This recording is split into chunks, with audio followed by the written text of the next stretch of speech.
Јас сум Александра Стојановска, лиценциран психолог во едукација за семејна системска психотерапија. На проектот сум ангажирана како советувачка на националната линија за поддршка на ЛГБТИ плюс лица.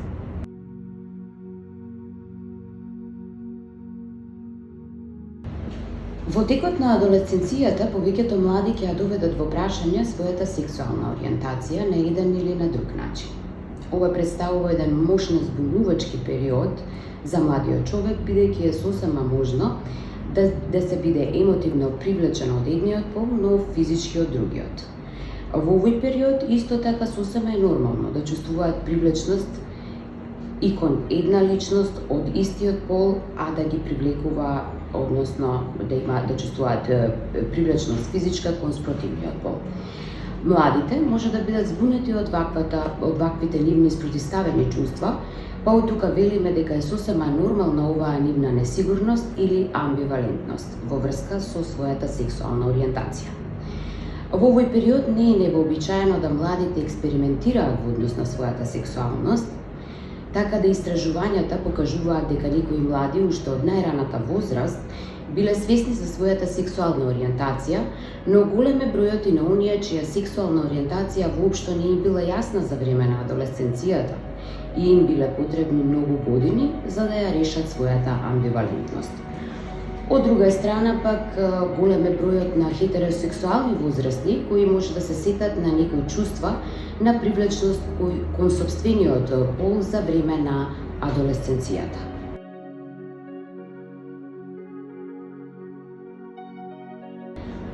Најновите истражувања покажуваат дека сексуалната ориентација е биолошки определена, но останува на поединецот да одлучи дали тоа ќе го потисне, односно дали ќе ги потисне овие чувства или пак ќе ги реализира.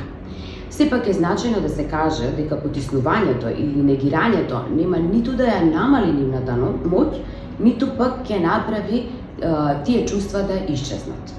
Младите честопати како механизам на одбрана знаат да го користат негирањето или пак прикривањето на својата различна сексуална ориентација, што од друга страна пак го зголемува ризикот за проблеми со менталното здравје, како што е зголемената анксиозност, депресивност, суицидалност и злоупотреба на супстанци и слични состојби.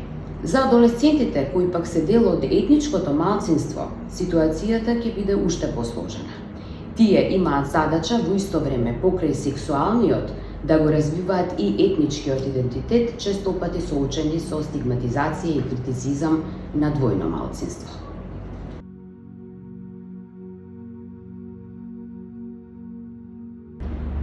Стравот од тоа како ќе бидат прифатени од врсниците, семејството и пошироката околина ја зголемува анксиозноста кај адолесцентите.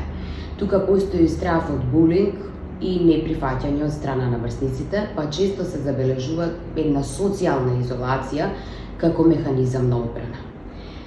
Од друга страна пак социјалната изолација во оваа развојна фаза во која адолесцентот го гради својот идентитет преку групата на врсници на која и припаѓа и со која ќе се поврзе, знае да направи сериозна штета врз индивидуата во незиниот понатамошен развој.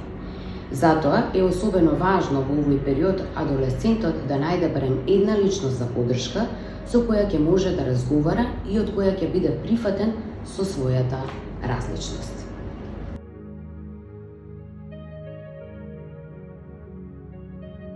Семејството представува клучен фактор кој може да помогне на адолесцентот полесно да се соочи со сите предизвици кои ги носи неговата различна сексуална ориентација. Родителите би можеле да најдат поголемо разбирање, прифаќање и сочувство откако ќе разберат дека родовиот идентитет и сексуалната ориентација од друга страна не се нешто што нашите деца намерно ќе го изберат. За родителите е важно да знаат дека нивниот родителски и воспитан стил нема никакво влијание врз сексуалната ориентација на нивното дете. Додека некои родители добро ќе се справат со новата ситуација, кај други ова може да предизвика најразлични реакции, од лутина па се до бес.